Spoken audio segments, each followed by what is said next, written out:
નમસ્કાર, નિર્માણ ન્યૂઝની વિશેષ રજૂઆત સરોવર કાર્યક્રમ સાથે હું છું યજ્ઞ ત્રિવેદી। તો દર્શક મિત્રો, છેલ્લા ઘણા વખતથી નિર્માણ ન્યૂઝે સવાલ પૂછતું આવતું હતું રાજ્ય સરકારને કે ક્યારે જગતના તાતને સહાય આપશો, ક્યારે આપશો। ઘણા બધા સવાલ હતા અને આખરે રાજ્ય સરકારે જાહેરાત કરી દીધી છે। મુખ્યમંત્રી ભૂપેન્દ્ર પટેલ દ્વારા જે એક્સ ઉપર જે માહિતી આપવામાં આવી અને તેમાં પણ 10,000 કરોડનું રાહત પેકેજ જાહેર કરવામાં આવ્યું છે, પ્લસ 15,000 કરોડથી વધારેની જણસીની ખરીદી પણ સરકાર કરશે તેવી જાહેરાત પણ કરવામાં આવી છે। તો બીજી બાજુ કૃષિ મંત્રી જીતુ વાઘાણી દ્વારા પણ પ્રેસ કોન્ફરન્સ કરવામાં આવી હતી। તેમના દ્વારા પણ કહેવામાં આવ્યું કે પ્રતિ હેક્ટર 22,000ની સહાય આપવામાં આવશે અને 2 હેક્ટરની મર્યાદામાં આ સહાય ચૂકવવામાં આવશે તેવી બાબત પણ કહેવામાં આવી હતી। જો કોઈ ખેડૂત રહી જતો હોય તો તે અરજી પણ કરી શકશે તેવી પણ બાબત તેમના દ્વારા જે કહેવામાં આવી છે। પ્લસ 44 લાખ હેક્ટરમાં જે નુકસાન થયું છે અને 33 જિલ્લાના 251 તાલુકાના 16,500 જેટલા ગામોમાં જે આ સર્વે કરવામાં આવ્યો હોવાની જે વિગતો પણ જીતુ વાઘાણી દ્વારા જે આપવામાં આવી હતી અને તેમાં પણ ચોક્કસથી કહી શકાય કે નિર્માણ ન્યૂઝ છેલ્લા ઘણા વખતથી જે સવાલ કરતું આવ્યું હતું અને આખરે જે આ સહાય તો ચૂકવવામાં આવી છે, પણ આ સહાય કેટલા પ્રમાણમાં યોગ્ય છે તેને લઈને પણ આજે મારે ચર્ચા વિચારણા કરવી છે અને ચર્ચા વિચારણા કરવા માટે અમારી સાથે જોડી ગયા છે જે.કે. પટેલ કે જેઓ ખેડૂત અગ્રણી છે અને ગિરધરભાઈ વાઘેલા કે જેઓ કિસાન કોંગ્રેસના પ્રવક્તા છે અને સાથે હવે ટૂંક જ સમયમાં ભારતીય જનતા પાર્ટીના પ્રવક્તા પણ જોડાશે। સૌથી પહેલાં તો જે.કે.ભાઈ અને ગિરધરભાઈ આ બંનેનું સ્વાગત છે। જે.કે.ભાઈ, શરૂઆત મારે આપનાથી કરવી છે કે જે પ્રમાણે આપણે જાહેરાત કરવામાં આવી અને તેમાં પણ જે છેલ્લા ઘણા વખતથી સવાલ કરવામાં આવતો હતો કે આ વખતની સહાય કેટલી અને 10,000 કરોડનું જે આ રાહત પેકેજ પણ જે આ જાહેર કરવામાં આવ્યું છે, સૌથી પહેલાં તો આ રાહત પેકેજને આપ કઈ રીતે જોઈ રહ્યા છો અને જે 2 હેક્ટરની મર્યાદામાં 22,000ની જે સહાયની જાહેરાત કરવામાં આવી છે, કઈ રીતે જોઈ રહ્યા છો આ સહાયને આપ? યજ્ઞભાઈ, જે રીતે છેલ્લા અતિવૃષ્ટિથી માવઠાના લીધે જે નુકસાની ગઈ અને પછી સરકાર દ્વારા કે સરકારના મંત્રીઓ દ્વારા જે રીતે વાણી વિલાસ થતો હતો એ પ્રમાણે આપણે ગણીએ તો અમે ખેડૂતો આશા લઈને બેઠા હતા કે યોગ્ય સહાય ચૂકવાશે, પરંતુ અત્યારે ખેડૂતોની અમારી તો એવી હાલત થઈ કે ખોયદો ડુંગર અને નીકળો ઉંદર, આવી જૂની કહેવત છે, પણ આમાં તો ઉંદરે ના નીકળો, ઉંદરનું નાનું એવું બચ્ચું નીકળ્યું। જે અત્યારે 10,000 કરોડ આવડો મોટો આંકડો બતાવી અને જે સરકારની વાહવાઈ લૂંટી રહ્યા છે, જે ઘણા બધા કહે છે કે ઐતિહાસિક બજેટ, પરંતુ યજ્ઞભાઈ આ વર્ષે ઐતિહાસિક નુકસાની છે। વર્ષોમાં ક્યારે આટલા બધા ગામડાને, આટલી બધી જમીનને, ગુજરાતના સંપૂર્ણ વિસ્તારને નુકસાન કોઈ કુદરતી આપતકાલીનમાં આવ્યું નહોતું। આપણે ગણીએ કે ભૂકંપ વખતે પણ 1-2 જિલ્લામાં જ એનો પ્રભાવ હતો, જ્યારે આ નુકસાનીનો પ્રભાવ ગુજરાતના દરેક ખૂણા સુધી છે। એટલે ઇતિહાસમાં ક્યારે આટલી મોટી નુકસાની ગુજરાતના ખેડૂતોએ એક સાથે નથી જોઈ। એટલે એ જે બજેટને જે રીતે આપણા માનનીય સન્માનીય દાદાશ્રી જે રીતે કહે છે કે ભાઈ આટલા ગામડા, આટલા ખેડૂતો, આટલા લાખ હેક્ટર, એને ખરેખર સરકારમાં ઘણા બધા ભણેલા અધિકારીઓ છે, પણ મને આજે એવું લાગે છે કે સરકારના કૃષિ વિભાગમાં ભણેલા અધિકારીઓ તો હશે, ગણેલા નહીં હોય। ગણેલા હોત તો એમને સરવાળો બાદબાકીને ભાગાકાર યજ્ઞભાઈ કર્યો હોત, એક ખેડૂત દીઠ જે તાવતેમાં કે હમણેથી જે કઈ SDRF અને NDRF મુજબ જે 22,000 હેક્ટરે અને 44,000 હેક્ટરે જે વર્ષોથી હાલ્યું આવે છે એને પ્રમાણે આપ્યું। તો ગુજરાતમાં તો છેલ્લા 4-5 વર્ષથી પ્રધાનમંત્રી ફસલ વીમા યોજના બંધ છે, તો એમાં ચૂકવાતું કેન્દ્ર સરકારનું અને ગુજરાત સરકારનું પ્રીમિયમ પણ બચી રહ્યું છે। એવા સમયે આટલા બધા દુઃખદ પરિસ્થિતિમાં પણ એક ખેડૂત દીઠ એવું કશું જ લાંબુ નથી મળી રહ્યું કે જે સરકારની વાહવાઈ કરી શકાય। ખરેખર તો આ દુઃખની પરિસ્થિતિમાં સરકારે ખેડૂતોનું જે આ વર્ષનું, અમે નથી કહેતા કે જૂના દેવા કે અમારી ટ્રેક્ટર લોન માફ કરો, પરંતુ આ વર્ષે જે KCC નું ધિરાણ અમે લીધું હતું ખેતી કરવા માટે એ તો માફ કરવું હતું, પરંતુ એ નથી કર્યું. એ બહુ દુઃખદ છે. જે કે ભાઈ ક્યાંક અત્યારે તો દુઃખદ બાબતો જોવા મળી રહી છે, પણ ગિરધરભાઈ આપ આ પેકેજને સૌથી પહેલા તો કઈ રીતે જોઈ રહ્યા છો? જે પ્રેસમાં જે 10,000 કરોડનો આંકડો આપ્યો, એ આંકડો રૂપાળો કરવા માટે 10,000 કરોડનો આપ્યો. એની પ્રેસ નોટનો મૂળ આંકડો છે 9,815 કરોડ. આ આંકડો છે. જી, એટલે 10,000 તો આમ પોતાની વાહવાહી કરવા માટેનો આંકડો છે. જકેભાઈ જ્યાંથી વાત બંધ કરી હું ત્યાંથી જ શરૂ કરું. જકેભાઈ જે બોલ્યા છે હેક્ટરના 22,000 રૂપિયા અને સરકારમાં હેક્ટરના 22,000 બોલી છે. એટલે હેક્ટરના જો 22,000 યજ્ઞ કરવા હોય ને તો 6.25 વીઘાએ હેક્ટર થાય. એટલે 22,000 ને હું 6.25 થી ભાંગું ને તો એક વીઘા દીઠની રકમ છે 3,520 રૂપિયા. એક વીઘાના 3,520. એક વીઘાનો અમારો જે મગફળીનો ભૂકો અને ખેડૂતનો ચારો પલટી ગયો ને એ 3,520 માં એક વીઘાનો ચારો ના આવે. અને હજી આનું પણ બાયફર્ગેશન કરીએ, આનું પણ આપણે અર્થઘટન કરીએ તો SDRF ની યોજના એવી યોજના છે કે એ યોજના તો કાયદાથી બનેલી યોજના છે, એટલે સરકારને આપવું જ પડે. ભૂપેન્દ્રભાઈ ના પાડી શકે. અચ્છા, ભૂપેન્દ્રભાઈને આપવું જ પડે એવો કેન્દ્રનો 2005 નો કાયદો છે, જેમાં ભૂપેન્દ્રભાઈને ના કરવાના અધિકારો નથી એવો કાયદો છે. એ કાયદા હેઠળની રકમ જે છે એ રકમ, અને હું આ રકમ શોધીને સાઈડમાં જોઉં છું, એ રકમ છે 6,429 કરોડ. એટલે 6,429 કરોડ રૂપિયા તો સરકારે કાયદેસર આપવા જ પડે એવી પરિસ્થિતિ છે.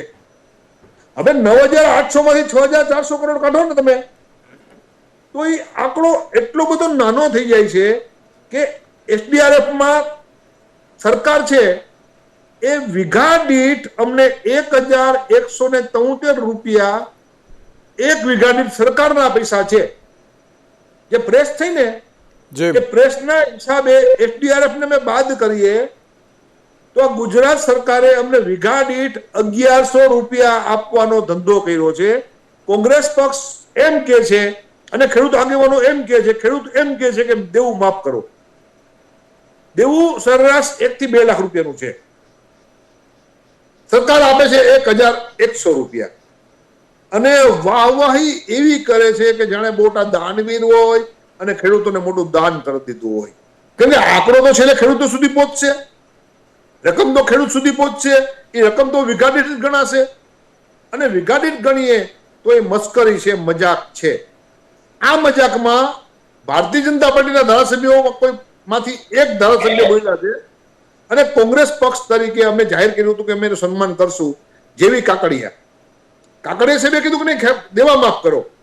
એટલે ભાજપના ધારાસભ્યોમાં આ વાત હતી, પણ ભૂપેન્દ્રભાઈ ભાજપના ધારાસભ્યની વાત માન્યા નથી. જેવી કાકડિયાનું નામ મેં લીધું તો હું જરાક એ પણ કહી દઉં કે તાજા કોંગ્રેસમાંથી ભાજપમાં ગયેલા ધારાસભ્ય છે, એટલે એના આત્માની અંદર હજી કોંગ્રેસનો જે આત્મા છે ને ક્યાંક ધડકે છે. હજી એના લોહીની અંદરથી કોંગ્રેસ સંપૂર્ણ સાફ થઈ નથી અને જેના લોહીમાંથી કોંગ્રેસ સંપૂર્ણ સાફ નથી થઈ ને એટલે એને ખેડૂતો માટે એક શબ્દ પણ બોલ્યો. એટલે કાકડિયા સાહેબનો હું અત્યારથી આપણી સાથે આભાર માનું અને કાકડિયા સાહેબની વાત ભૂપેન્દ્રભાઈ માને એવી વિનંતી કરું. બિલકુલ. શૈલેષભાઈ પરમાર આપણી સાથે જોડી ગયા છે કે જેઓ ભારતીય જનતા પાર્ટીના પ્રવક્તા છે. શૈલેષભાઈ, આપનું સ્વાગત છે. શૈલેષભાઈ, જે પ્રમાણે જે 2 હેક્ટરની મર્યાદામાં 22,000 જે સહાયની જાહેરાત કરવામાં આવી છે, ટોટલ 10,000 કરોડનું પેકેજની બાબત જે કહેવામાં આવી છે, જે પ્રમાણે JK ભાઈએ કહ્યું કે અત્યારે તો જે ક્યાંક હજુ પણ થોડીક અત્યારે તો જે આ સહાય જોવા મળી રહી છે, ખોદા પહાડ ઓર નીકળા ચૂહા એવી જે બાબત જોવા મળતી હોય, જે પ્રમાણેની ક્યાંક પરિસ્થિતિ છે અને હજુ પણ કિસાન કોંગ્રેસ એક જ માંગ કરી રહ્યું છે કે ખેડૂતોનું દેવું માફ કરવામાં આવે. શૈલેષભાઈ, પ્રથમ તો યજ્ઞભાઈ, જે પ્રકારે મગફળી ખરીદી માટે જે 9મી નવેમ્બર આપી છે અને ત્યારે ખરીદવાની છે અને 15,000 કરોડ જેટલી રકમની મગફળી ખરીદવાની છે અને ખેડૂતોની 125 મણ પ્રતિ ખેડૂત ખરીદવાની છે. એ માટે રાજ્ય સરકારને અભિનંદન.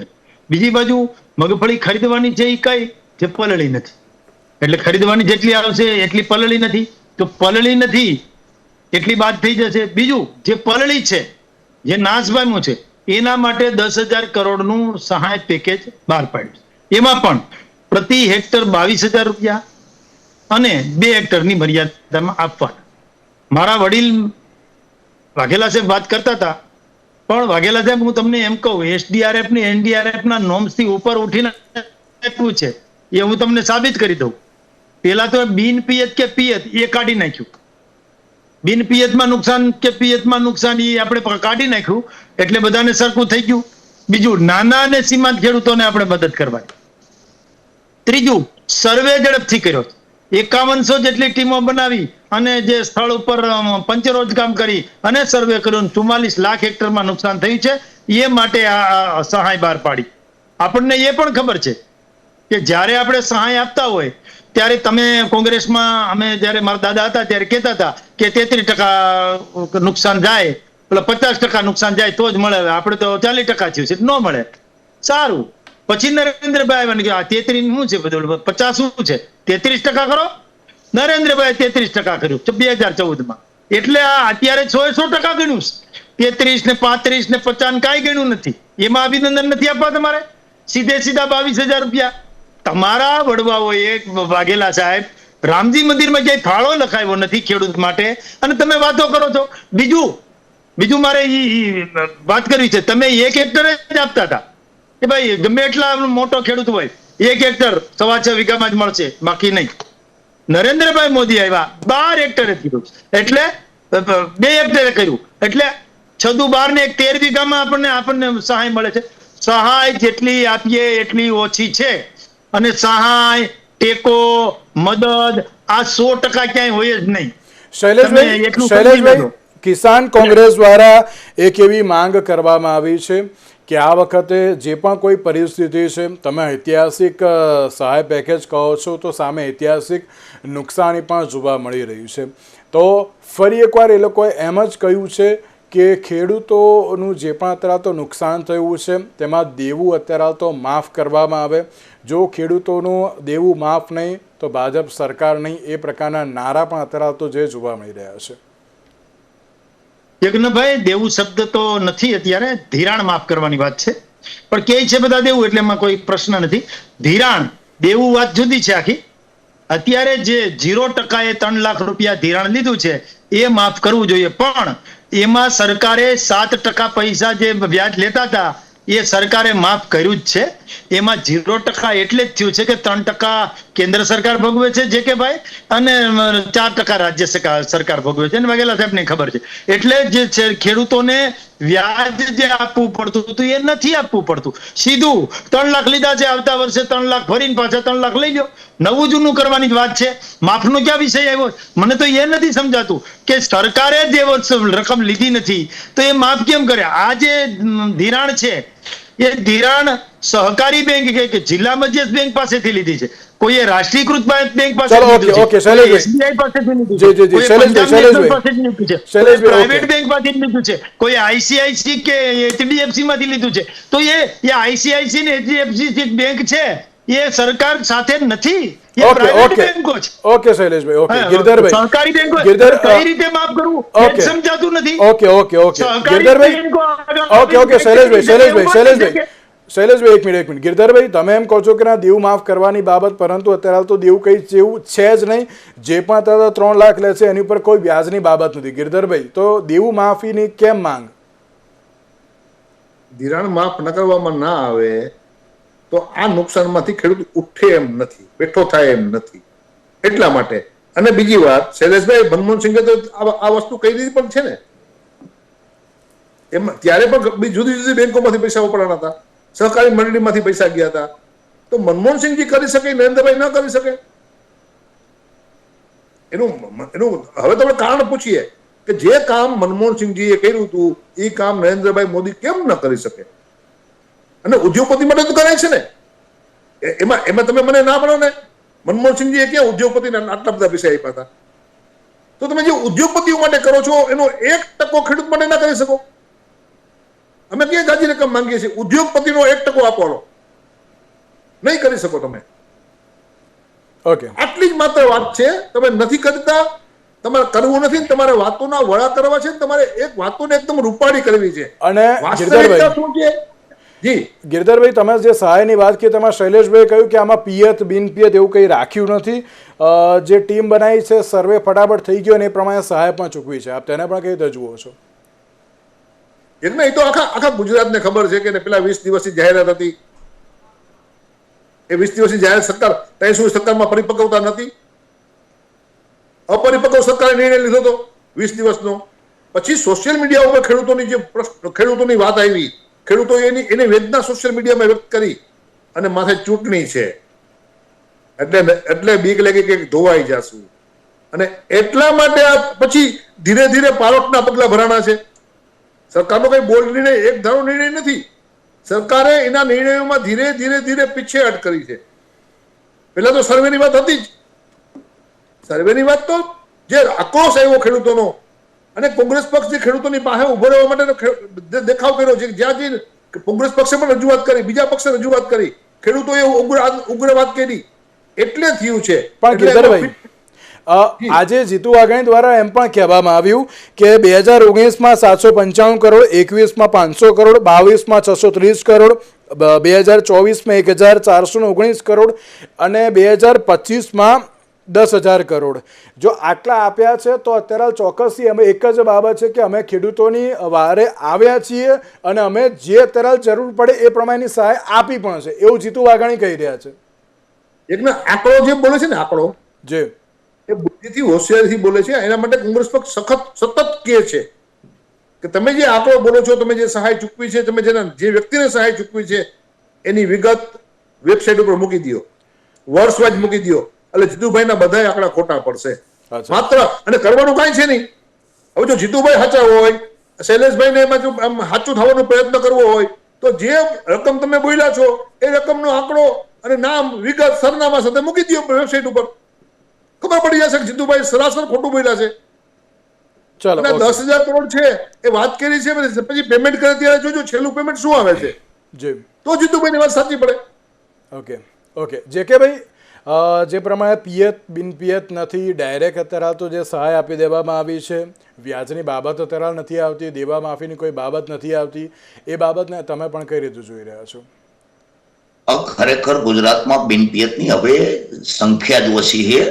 મારા મિત્ર શૈલેષભાઈ પણ સ્વીકારશે કે જ્યારથી સરદાર સરોવર નર્મદા યોજના આવી, ભલે હજુ 17 લાખ હેક્ટરને પાણી નથી પહોંચાડ્યું, પરંતુ વધુ પડતી જમીન પિયત બની ગઈ છે.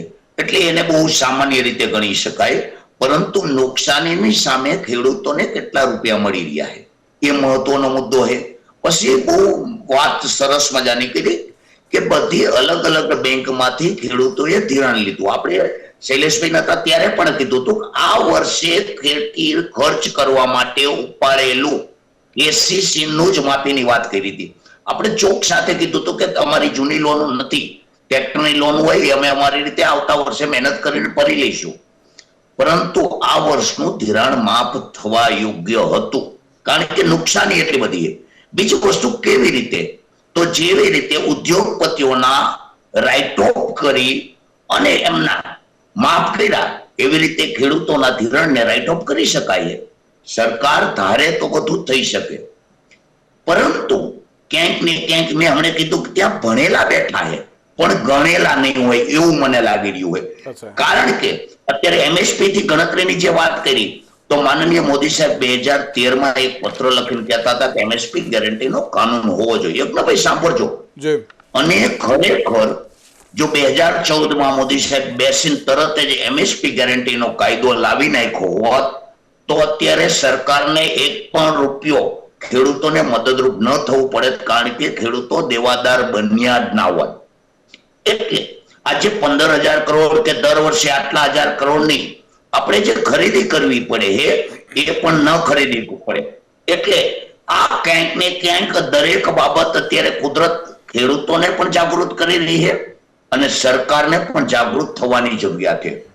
શૈલેષભાઈ, અધિકારીઓ છે એમાં ના નહીં, પણ ભણેલા છે પરંતુ ગણેલા નથી. અને જે રીતે તમે કહો છો કે એના ડીબીટીના માધ્યમથી અમે તમામ જે ખેડૂતોને સહાય આપવામાં આવી છે એ અમે લોકોએ આપી છે, તો કિસાન કોંગ્રેસ આમાં પણ એક જ માંગ કરે છે કે જો તમે આટલું પેકેજ આપ્યું, જાહેરાત કરી દીધી, તમે કહો છો કે એના લોકો સુધી પહોંચાડ્યું, તો પછી ડેટા જાહેર કરી દો કે આ વ્યક્તિના ખાતામાં અત્યારે તો આટલા રૂપિયા પહોંચ્યા છે, તો ડેટા કેમ જાહેર નથી કરતા? માત્ર આંકડાઓની માયાજાળ નહીં પરંતુ ડેટાની સાથે વાત કરવી બહુ જરૂરી છે. શૈલેષભાઈ, ડેટા તો શું છે કે જેટલા ખેડૂત છે એ બધાને આપવાના છે, અને જે ખેડૂતને ન મળે એ ખેડૂત ફરિયાદ કરે તો ખબર પડે કે આ એક ખેડૂતને નથી મળ્યા, તો 1 2 3 ખેડૂતને ન મળ્યા હોય એ બાકીના ખેડૂતનું આપણે જે ગિરધરભાઈ છે એ જોઈ લે કે એને બધાને ડીબીટીના માધ્યમથી મળી ગયા છે, અને એમ છતાં આરટીઆઈ કરજો એટલે મળી જશે. એ કોઈ બહુ મોટો વિષય નથી. પણ ધિરાણ માફ કરવાની વાત જે છે એ હમણાં જેકેભાઈ પણ કરી અને વડીલ મુરબ્બીભાઈ ગિરધરભાઈ પણ કરી. એટલે મારો કહેવાનો મતલબ જ આખો તમે બંને સમજી નથી કે અથવા તો સમજતા હોય તો પણ આવું કરે છે કે સરકારે વ્યાજ માફ કર્યું છે ધિરાણ ઉપર, અને જે ધિરાણ છે એ જે ખાલી આપણે ખેડૂતના દીકરા છીએ, અમે ગયા વખતે 3 લાખ રૂપિયા લીધા હતા, હવે શું કરીશું? ભરીને પાછા લઈ લઈશું, ભરીને પાછા લઈ લેવાના છે, જૂનું નવું જ કરવાનું છે. હવે અમારા અમરેલી જિલ્લામાં વેપારીઓ અને ઉદ્યોગપતિઓ આગળ આવ્યા છે. ગયા વખતે દિલીપભાઈ સંઘાણી એની ટીમે જે પ્રકારની પરિસ્થિતિ થઈ હતી તો 20 કરોડ રૂપિયા જે ઉદ્યોગપતિ અમારા જિલ્લાના છે એ બધા પાસેથી ઉઘરાવી, અને જે ખેડૂતો એના મધ્ય સહકારી બેંકમાં ધિરાણ લીધું હતું એને જો માનો કે એક દિવસ વયો જાય તો 0% ન થાય અને 12% ભોગવવા પડે. એટલે પછી શું કર્યું કે એ પૈસા છે ને ખેડૂતને આપ્યા કે આ લ્યો ભરી દો, ઉપાડો એટલે પાછા આપી દેજો, ભરી ઉપાડો એટલે પાછા આપી દો. એટલે આ કોઈ જેને કહેવાય ને બોજો નથી કે આ 3 લાખ માફ કરો. શૈલેષભાઈ, આ તો એક જિલ્લામાં કર્યું, આમાં પણ વિચારી શકાય. એમ નહીં શૈલેષભાઈ, આ તો એક જિલ્લામાં કર્યું, આમાં પણ સરકાર સહાય કરી શકે. આ તમે જે રીતે કહ્યું અમરેલીની તમે જે વાત કરી, આ એક જિલ્લામાં થયું ને. તો આવું ઘણી બધી જગ્યાએ ન થતું હોય તો ત્યારે ખેડૂત શું કરે? તો પછી એ તો જે તે જિલ્લાના વેપારીઓ અને ઉદ્યોગપતિઓ આગળ આવે, ખેડૂતોની બહાર આવે તો થાય આ પ્રકારનું. કારણ કે 0% ક્યારે મળે? છેલ્લો દિવસ હોય છે કે ભાઈ, પછી વેપારીઓ જ આવવું પડે તો પછી રાજ્ય સરકારનું શું? પાછી તો 12% વ્યાજ થાય. એમ નહીં, જો વેપારીઓએ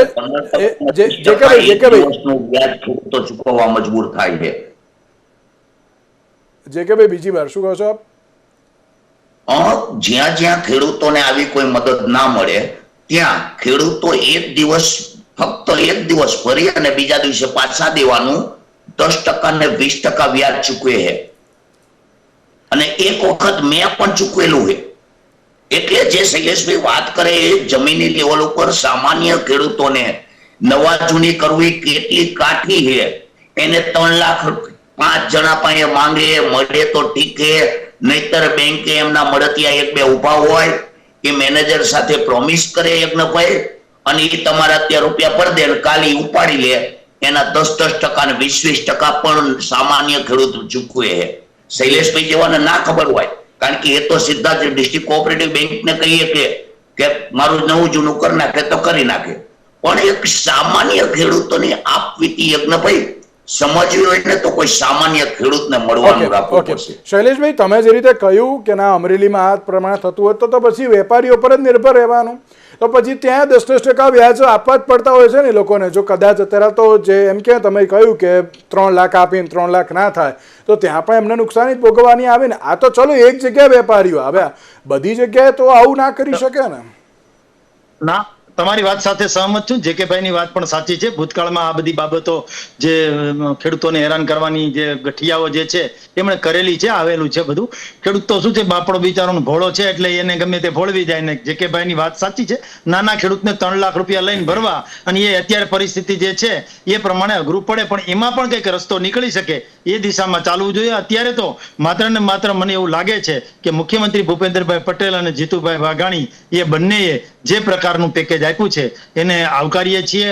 મહાકાય પેકેજ છે એ પણ માનવું પડશે, કારણ કે બધા જ ખેડૂતો આખા સૌરાષ્ટ્રમાં, આખા ગુજરાતમાં, આખા ઉત્તર ગુજરાતમાં, કચ્છ કાઠિયાવાડ બધે જ સર્વત્ર વરસાદ થયો છે અને માંડવી પલળી ગઈ છે. જેની પણ બે ભાગમાં હો, જેની માંડવી પલળી ગઈ છે એને સહાય પેકેજ, જેની માંડવી અગાઉથી માનો પાણી વાળું હોય અને આવી ગઈ છે એને ટેકાના ભાવે ખરીદી કરવાની. આ બે વાત છે. એટલે સાચો ખેડૂત રહી ન જાય એનું ધ્યાન ખેડૂતોએ પણ રાખવું જોઈએ એવું નિર્માણ ન્યૂઝના માધ્યમથી મારી વિનંતી છે. બિલકુલ. શૈલેષભાઈ, જેકેભાઈ, ગિરધરભાઈ, આપ ત્રણનો આભાર અમારી સાથે આ ચર્ચા વિચારણામાં જોડાવા માટે. દર્શક મિત્રો, બાબત એ જ હતી કે છેલ્લા ઘણા વખતથી જે ચર્ચાઓ તો જોવા મળતી હતી કે સહાય ક્યારે કેવી રીતે શું, આ 10,000 કરોડની જે બાબતો અત્યારે તો જોવા મળી છે, પણ તેની સાથે શું આ યોગ્ય છે કે નહીં, અને તેની સાથે લોકો સુધી જે જરૂરિયાત છે, જે ખેડૂતને જરૂરિયાત છે એ તમામ સુધી અત્યારે તો પહોંચે કેટલી જલ્દી છે એ તો આવનારો સમય જ બતાવશે. તેની સાથે આજના વિશેષ કાર્યક્રમમાં મને આપશો રજા. નમસ્કાર.